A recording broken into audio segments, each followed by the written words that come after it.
Okay, so I recently discovered that we can actually use PowerShell in macOS. It is actually pretty cool because we can now run PowerShell scripts without needing for virtual machines. So first we head over to the GitHub page of the PowerShell, which you can find its link in the description down below. There we go to the releases section and find our suitable version. Now, since I'm running on an Intel-based Mac, I will be choosing x84 version.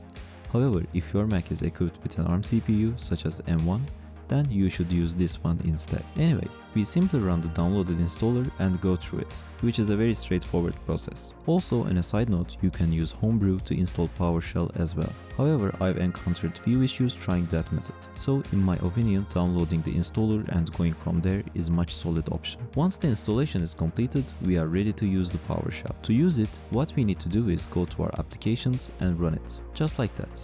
And as you can see, it works. Now, let's test the PowerShell commands. Let's say that we want to get all the processes running on our machine. To do it, we can simply use the command get process. And if I run it, there we go. It is working as expected. Now, it is all great. However, when I want to run it, I don't want to go to applications and run from there every single time. I just want to type PowerShell in my terminal and want to get PowerShell. So let's see how we can do that. To do it, first we need to copy the path of PowerShell executable, which we can find it on here. Then we simply edit our bash profile file.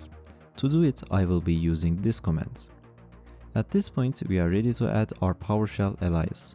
So we simply type alias PowerShell and set that to the path we just copied.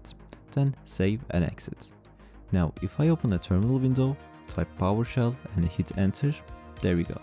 We can now easily access the PowerShell from bash. In the end, this is how you use PowerShell on your Mac. So I hope you enjoyed it and find it helpful. If that is the case, make sure to hit the like and subscribe. And until next time, take care.